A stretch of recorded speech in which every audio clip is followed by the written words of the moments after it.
Okay, one sec here.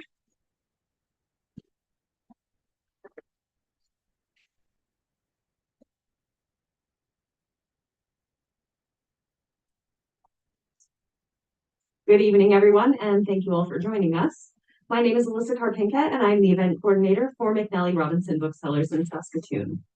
This event is coming to you from Treaty 6 territory, the traditional lands of the Cree, Saulteaux, Dene, Dakota, Lakota, Nakota, and Métis nations.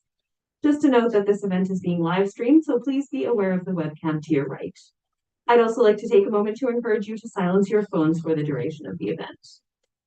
It's my pleasure to welcome you to the launch of A Miserable Guide to Saskatoon 2, It's Just More of the Same, by Marc Rousseau. Thank you to Marc for being here tonight and for working with us to create this event. Marc fled the sunny coasts of Southern California to seek a new life. Unfortunately, he wound up in Saskatoon, Saskatchewan, where he continues to reside. He is the author of A Miserable Guide to Saskatoon, the first one, but you probably could have figured that out yourself. He has a college degree, but he'd prefer not to specify in what, as it is kind of embarrassing. I'll now turn things over to Marc. Please give him a warm welcome. Thanks, Alyssa. All right, so we're having a loosey goose tonight. It's a dumb comedy comic book, so we can just like let our guts out, unbutton the pants.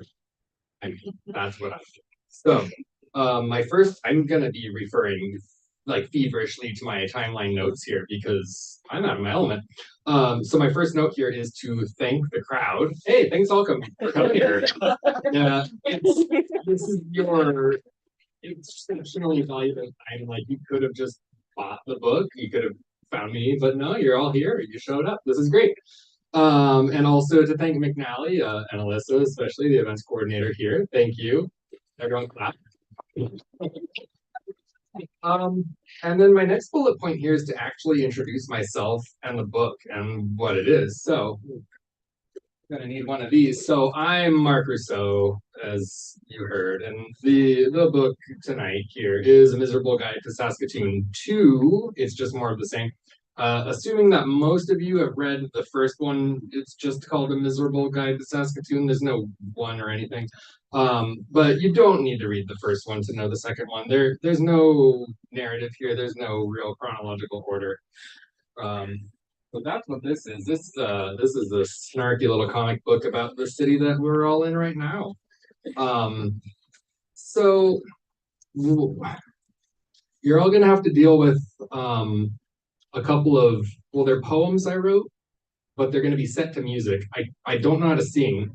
I mean, they don't go to the beat, but the music will play while it's gonna be like poetry night. But they're just for tonight. They're just for all of you. Whoever showed up gets this, and like I would say that they'll never be heard again, but I guess it's just gonna be like permanently on YouTube. So I wrote these yesterday. Um, so let me get my old music queued up because I didn't want to learn the sound system here, so I just brought my phone and my own speaker. So these aren't songs. They're poems set to music. A stolen term from Bob's Burgers I'm using is musoems. Uh, the first musoem of the night is called How Did It Start and Why Am I Here? And this is a song about the history of me and making the first book, just to get you caught up to speed if you don't know what is happening. We're gonna test our trombone music here real quick. Okay.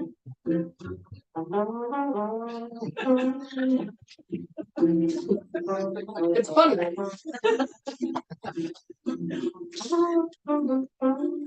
I'm not waiting for a particular cue, but here we go. Let's catch you up on a bit of my history. To follow my dream to be a self-published author in a small Canadian city. Abandoned my life, drove through the ices and snows, found Saskatoon and thought, gee, this kind of blows. I didn't have much, and nothing felt the norm. You know what these people need? I thought, someone to mock them in comic book form. Armed with paper, pens, and not much of a plan, I scribbled about potholes, a Gandhi statue, and Sailor Dan.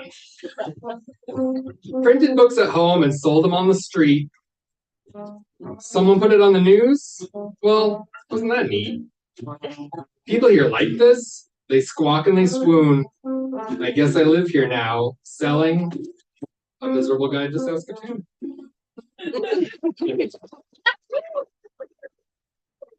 There's 4 of those. They get progressively shorter. So that's, me and you're caught up to speed. That's the creation of the first book. If I failed to mention, I am from the States, permanent resident of Canada now, and what I chose to do with my health card and ability to work here is to just be a self-published comic book author and print things and drive around the city and not have a job. So yeah, that's generally how book number 1 came. Not featured. I'm unfortunately sold out tonight. Deal with it. So yeah, moved here and wrote the book, Living the Dream. I'll dig into details of the writing process and stuff of the first book because it relates very closely to the writing process of the second book, which is my next bullet point. So we're going to move on to the section number 2, which is the creation process of the new book, A Miserable Guide to Saskatoon 2. So this book subtitle is It's Just More of the Same, and that's true in content as it is in every other likeness of it. It's a book that's created of the fan demand, really. People asked me for years and years, when are you going to make a sequel? When are you going to make another one? And I said, never. I've said everything that I can think of to say here. And then after about 3 years of people asking, I started to scribble down some more ideas. And I said, okay, I guess I have enough for another book. And ta-da. So yeah, I do have to do another song already. Mizom, excuse me. They are not songs. So this is just gonna introduce a bit of the creative process, and I don't remember what I wrote. We're gonna find out.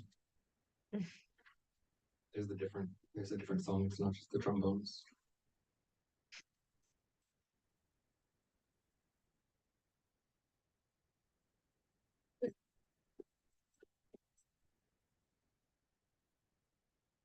How rude of me. This museum is called A Miserable Guide to Saskatoon 2 Creation Process.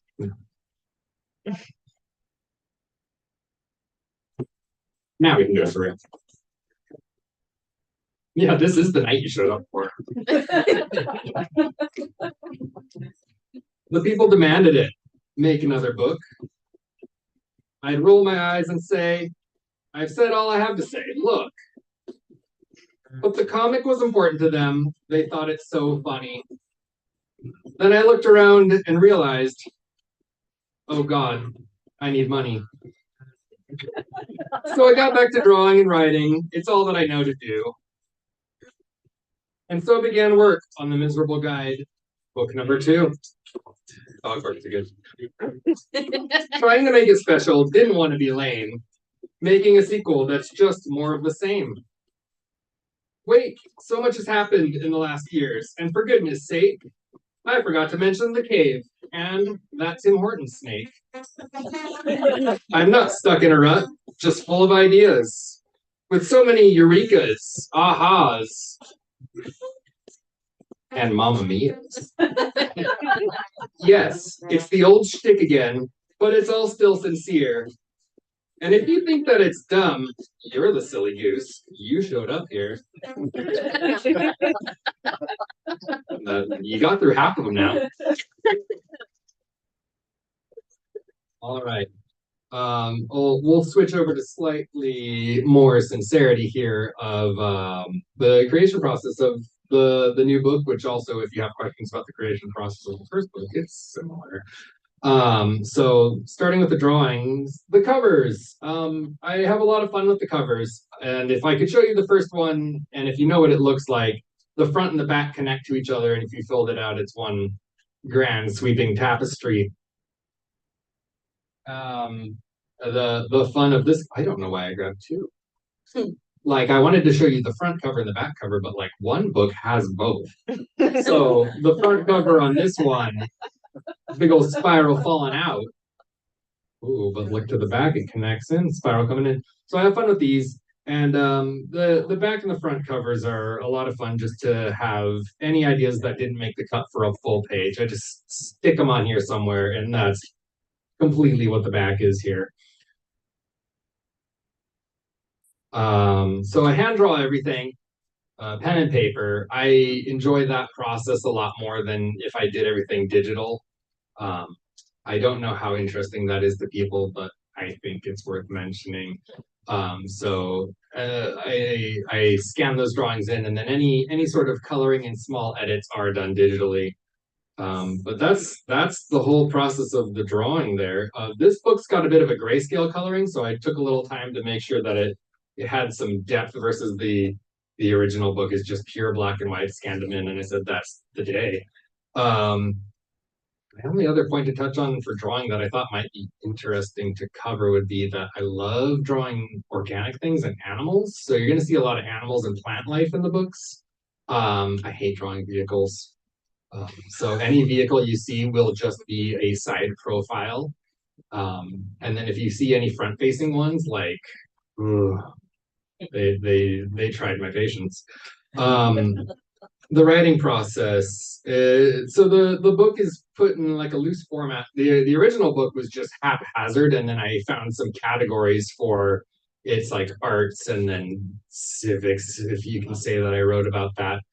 Those are kind of the categories of the first book. This one I tried to structure a bit more.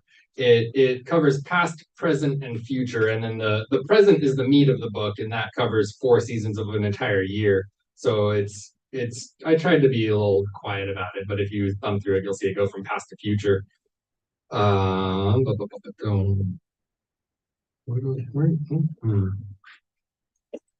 so the way that the pages are made is I typically start with one-off jokes that I'm doodling to myself, and I'll be at festivals or events and things like that, and I'll see or think about something, and I'll draw like what I'm seeing or thinking about as just like a little note to myself. And then when I got a collection of enough of those, I said, okay, I can make a book out of this. The rest of the way that I get ideas for writing is by literally just writing a list of all the possible things that I could make pages about, like important topics or events that have happened in the city, and then I'll write the jokes around those. Um, so I tend to write jokes for me first, and then I hope that other people will like them. I think there's already enough to relate to of the events and topics and subjects of the pages being things about and around Saskatoon. So then I can kind of just fully inject my own voice into it, and then hope that people like my jokes or my writing style or the references I'm making. And if they don't, I hope that they just think they're weird anyways. Um, so yeah, that's to keep things as authentic as possible instead of trying to figure out what I think other people will think is funny. Um, yeah, so that's good for me, and that's good, I think, for the dear reader as well, because otherwise I don't know what we're doing if I'm trying to finagle the writing process into something that I think would be appealing. So it goes a little off the rails, and I think that's why is I try not to censor myself in as far as my style. Well, I guess good segue into my next point. Speaking of censoring myself, the last point that I have as far as the writing process goes is writing comedy in such a way. I think a lot about the balance between making things boring and mean, and with such subject matter, I essentially have to approach it like a roast, which I think roasts can either be really boring or really mean, and it's hard to nail it just right. So I try and put a lot of attention into how how crass or sassy or snappy am I being versus like what's the payoff? How is it funny? Is it hurting anyone? And if anything feels like it's going to hurt someone, I'll withdraw it because that's not fun. That's not why we're here. Um, yeah, so I think that's generally the way that it goes behind like the rules of how I write these books, that I guess I could say. And then if there's any questions on the specifics of that, I will have a Q&A at the end of this. So if there's something I didn't cover that's like eating you up right now, I'll answer it in just a minute. So that brings us on to the third segment of this talk. I don't know how long I've talked for, hopefully. Which does mean there's going to be another song. Yeah, Good. I thought the songs would keep the energy up and also like something for me to look forward to. You know? Because then the rest of it, by comparison, will seem way less embarrassing. It's just me like a lecture, and it's like, oh god, I have to perform. So this is called "What's the Point of All This?" And so here we go. Let's introduce what's the point of all this. We got a new song. The song's a little somber.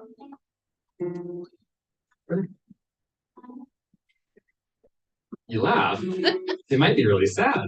It's not. It's fine. Okay. There has to be a reason to keep making these jokes to justify the feelings each page here evokes. Not fueled by bad intention. That's it, or motivator. And it's vile. Just designed to share with friends and to have a smile. These are inside gags, and we're all here in the loop. To connect with family and strangers, to feel more like a group. To all my supporters, I tried to make each page pop. Oh, Mike popped there too, perfect. Pop.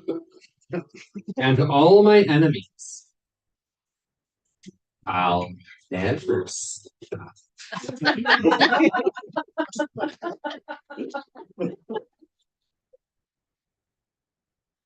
There's one more of those.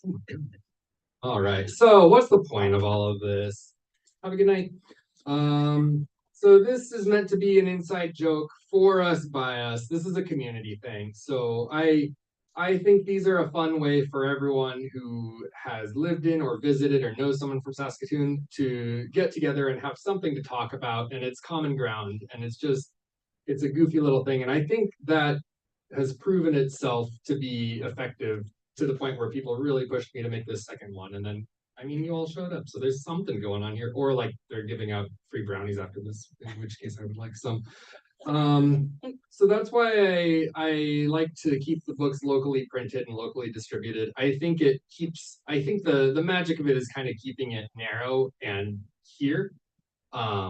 So that's why I'm happy just hoofing it and talking to stores like McNally Robinson and other places that have been kind enough to carry it and just distributing it in person. And keeping the book physical, I think, is part of the fun of it too, because that's something you can directly share with people. And I think if it were to be more widespread than that, I don't know if it would be as fun. So it's supposed to be kind of just our little thing.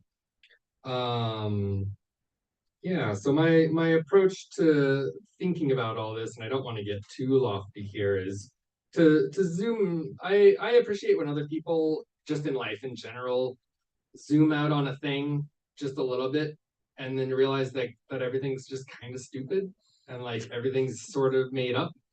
I just like the perspective. It doesn't mean that nothing matters, but it does mean like, you gotta step back from something and be like, oh yeah, it's kind of stupid. And then you get right back in it. Sports or like, I don't know, Yu-Gi-Oh, stuff like that. It's like, it is kind of dumb, but it's fun and it matters to people. So I like to take that. What if that was the perspective on a city or life? That's about as lofty as I get. And yeah, what else did I write here? I got another bullet point, but it's kind of long, so please hold. Yeah, that's what I mean. I already said it. It's all meant to be dumb fun, and I think that there's things in life and in even the city of Saskatoon where they fade into the background because they're so normalized, they're so day-to-day life. And I think this is a chance to kind of put the spotlight on those things that we forget to even think about or mention, and then we all get to talk about them. And then finally, this might sound a little hokey, but I think it's a celebration of the city. It's fun, and I've decided to call this place home. So I want to really embrace it, even if it's my dumb little way of doing it is through snarky little comic books. So that does mean we're at the end of anything that I have to talk about, because it is a 90-page comic book. Like, what am I going to say? But there's one more song. And Q&A right after this. So let me get the excuse me, museum, not song. This last one is called, yeah, another one of these. And here we go. I'm free of this, and so are you after this last one. This one's a little more upbeat, not somber. Oh, it's no. Oh no. That song that played is called "The Biggest Rodent." That's about capybaras. No. Thank you. It's a good song. Okay. Thank you all for sitting through my dumb poems. I will accept cheers, claps, or at least some low hums. A lot of rhymes with poems. Now is the time we match question to answer. And to save y'all some time, my favorite reindeer is Dancer. Here are 2 queries which you're not allowed to ask. Number 1, why is it miserable? And number 2, is this a coloring book? Don't do it.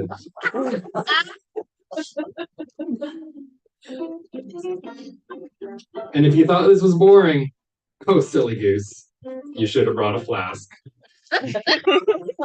That's it. Q&A time.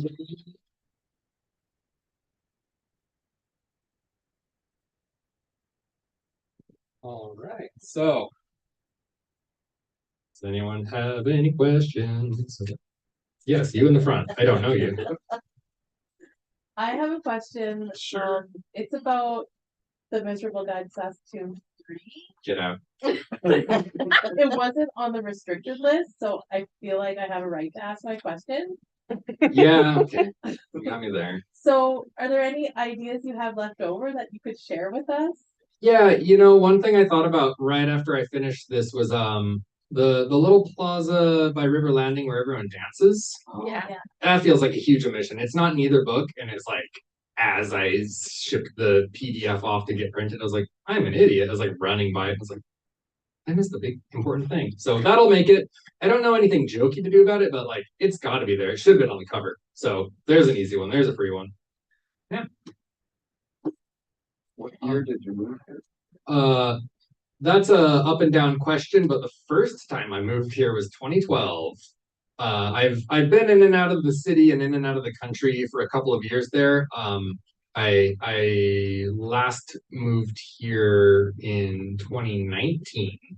Got my permanent residence about 3 years ago, and I've been here for a bit now. So I snuck under the door the pre-COVID days, and then I locked it in. So I've been here for a bit. It's home. Yeah.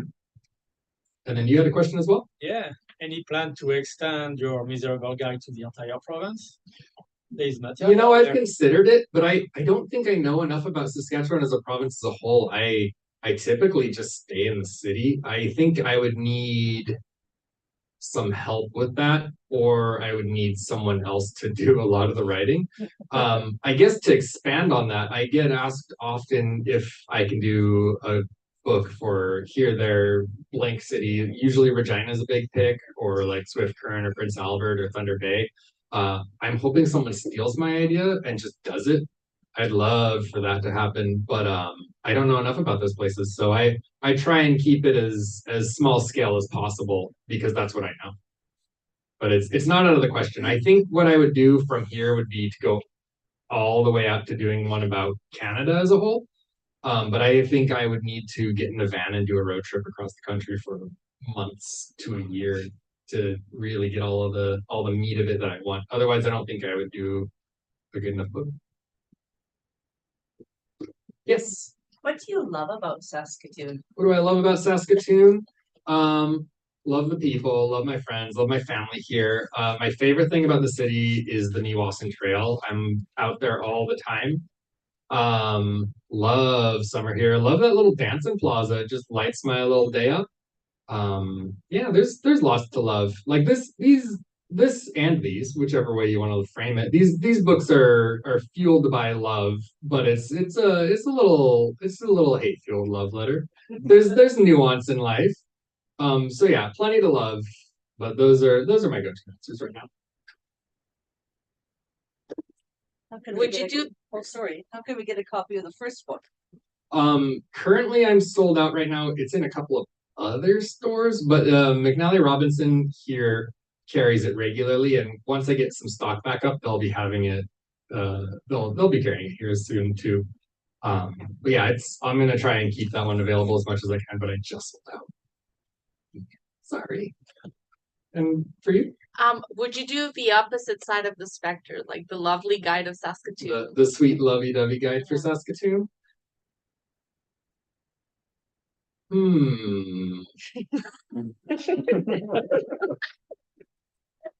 It would be short. That's what I thought. No, I don't know. I don't know if I would do such a thing because I don't know the comedy angle there. I think that most books about Saskatchewan and Saskatoon are quite fond and positive because why else would you write such a terrible thing? So I think there's enough of that out there that I want to be the kind of opposing voice for comedic value. I think there's enough love secretly injected in here, but don't tell anybody. Yeah. Yeah. Any other cues? You got me now, and I'll never answer another question again in my life. Yeah. This is more of a statement than a question. Put a question mark at the end, and I'll say yes. Maybe it'll inspire or so. So as an outsider who comes to Saskatoon, not necessarily with a whole lot of preconceived notions of Saskatoon, how has that affected your creative process and how you approach just thinking about Saskatoon? That is a question. I think it gives me the outsider perspective on things. I think that lets my brain highlight the things that everyone else would just accept are normal. And I'm like, no, wait, that's weird, which I think is true of anywhere. But once if it's somewhere that you grow up in, if it's a condition that you're so used to, you're like, no, that's life. And then if you come from a different approach, you're like, it doesn't have to be like that though.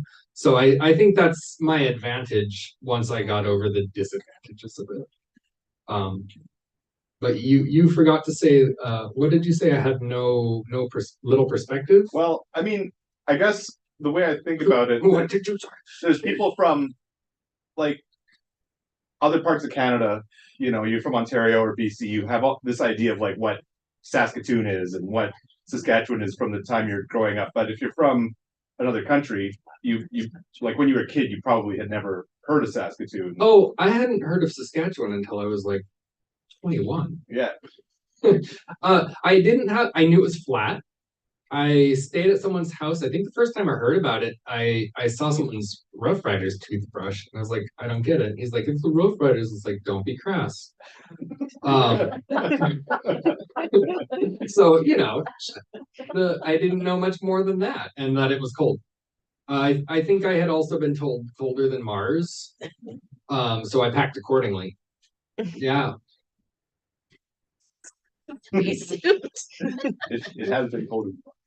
Yeah, I got my space suit and the hand glove things that you crack. Those didn't work. The space suit didn't. Yeah. I don't know if anyone's had a chance to read this new book, but has already read the first one. But it's like the first one with a 2 on it. The end. Oh wait, no. Unless anyone else has a question, then like this is the moment. This is the time. Oh yeah. At the same time, there must be a mind melt here. We have Harmonize. a favorite page. Oh, Is it a This rude is a page? question for Rohan, because it's his Okay, favorite yep. page, but I know he'd wanna know more Yeah. about the page with the star egg mystery and all the strings and like, can you just talk a little bit about how you came up with that incredible 2-page spread? It is incredible. Thank you. Yeah. That's also my favorite pages. I felt like I kind of lost my mind drawing that thing. All of the notes connect. They all work. It was my dumping ground of all of the little jokes that didn't quite get a full page, which I know I already said about the back cover, and I know I already said about the front cover, but I needed 2 more pages.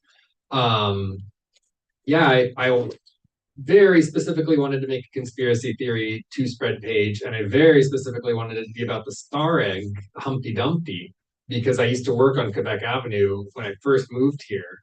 And every time I'd go to work at like 5 in the morning, that egg was just grinning at me. And then one day it was just gone. So I had to know. My favorite thing that came out of the 2 pages is I got my answer from drawing those pages. I know where that egg is now. It's inside Star Egg. My partner's former coworker works at Star Egg now, and she took it on as a personal project to take that egg in and restore it and repaint it. So she sent me photos of the egg. It's great. I didn't even know she worked there. I just wanted to know what Star Egg is, and I got my answer. Yeah. I thought about mailing them a page of mailing them a spread of the 2 pages and just scrawling in like ink, where's the egg? But I didn't do it. That would have been probably a waste of my time and theirs.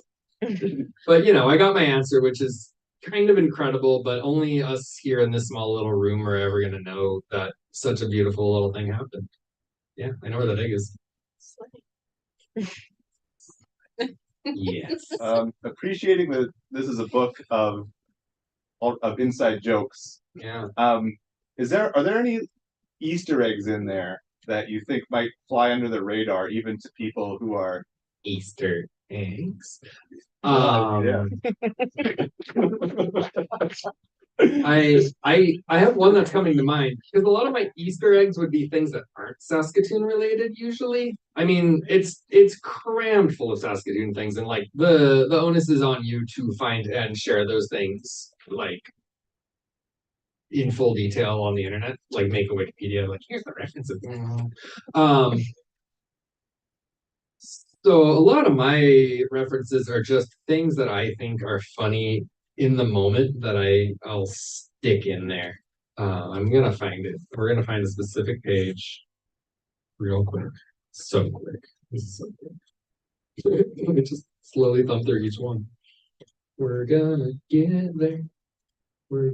But see, like if I do that, then what if I missed it? What if that's the page that it was? Come on. This is wasting everyone's precious time. Okay, so like Gainer the Gopher, right? Yeah. There are references. This is crammed full of them. Episode 13 in kanji. If you know your Japanese, you will know that is episode 13. 13, the 13th man. Green contact. Football is a contact sport. And there's a controversy over the redesign of Gainer wearing green contacts. Go look on YouTube. Second, he's doing the Sonic Adventure pose. If you're a nerd, you'll know that. And third, this is a Persona 5 reference. And then, if you look down here, and if you know your Japanese still, he is saying that he is a cute, beautiful boy. So, there's all sorts of Easter eggs. That's one page. Any other questions? I have one from online. Oh my God. Hi. I forgot there. Oh my God. I would have been way more nervous if I remembered there's a webcam. There's a giant sign that says mind the webcam. I didn't. Hi, internet. So Jackknife asks, which comic book creators influenced you?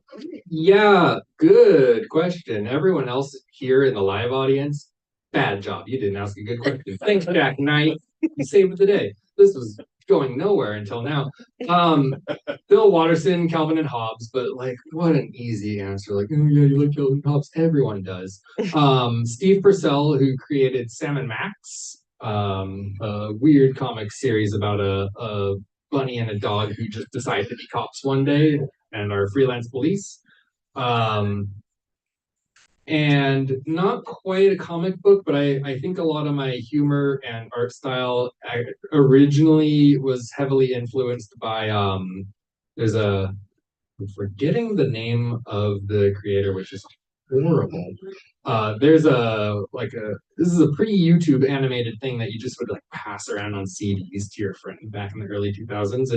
It's a animated short called Rejected, and it's just these animated rejected fake commercials of just weird little blobby stick figure guys beating each other up and like yelling at each other. That look a lot like the way I draw people. So that's kind of how I started drawing people, like little I don't know what you would call the way I draw people, like snowmen made out of dumplings. So those are my answer. Thanks, Jackknife. Anyone else internet? Don't be shy. You never are internet. Or is it just Jackknife and I? That was the only question that's been asked. There are a few viewers, but that's Well, you know what, other viewers? Step it up.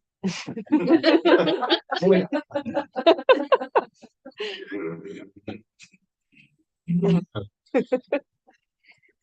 I mean, yeah. As a self-publisher, Yeah. are you going to expand beyond the Saskatoon market? Yeah, so my next large scale project that I'm working on slash planning is it's a full graphic novel of my own design that has nothing to do with Saskatoon. It's going to be more like a fantasy adventure thing, which is vague, but I'm not ready to talk about it. That I think would need a much bigger audience than just the city of Saskatoon, and it's going to be a broader scope thing. I would seek out a publisher for such a thing because I think that's where I would not be able to keep up with the distribution. So looking forward to that. Don't ask me about it for like 3 years. These things is hard. They take time. Yep. Hey, do you have any recommendation for music to listen to while you read your new book? Yeah, I'm gonna give a shout out to Louis Zong, Louie, second name Zong. That's who we were listening to all night with my museums. It feels unfair to just take the man's music for my own greed. So yeah, shout out to Louis Zong. Check him out on Spotify and YouTube. He's got just an insane amount of music that he puts up, and each one of them has like a little animation even. Nice. So yeah, you got the little trombone music and the dog woofing song and stuff like that, all Louis Zong. I mean, there's other recommendations, but that feels the most appropriate right now. Or the Last Saskatchewan Pirate with on repeat. That was the answer I was looking Oh, my sincere answer was wrong.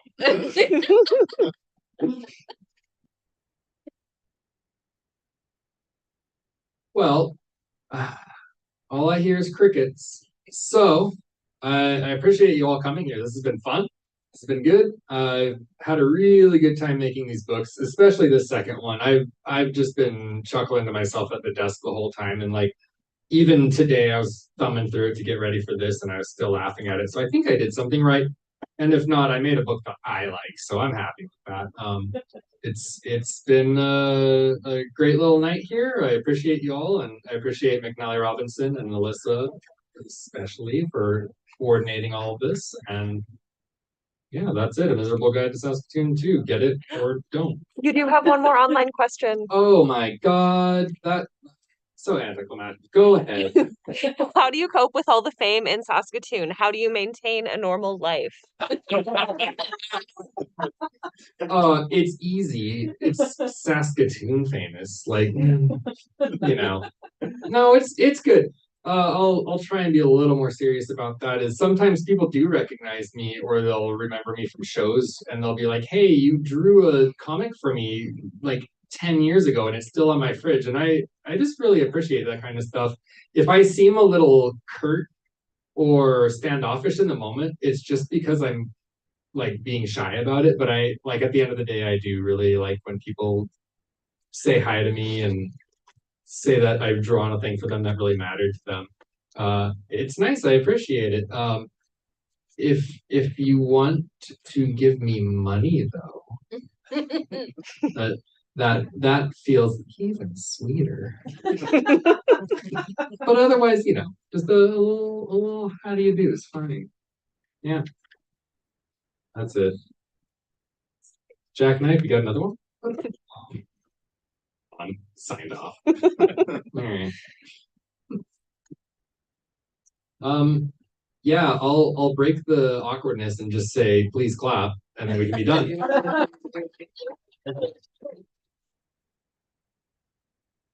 Thanks, everybody. Thanks, Internet. Thanks, Mark. You're welcome.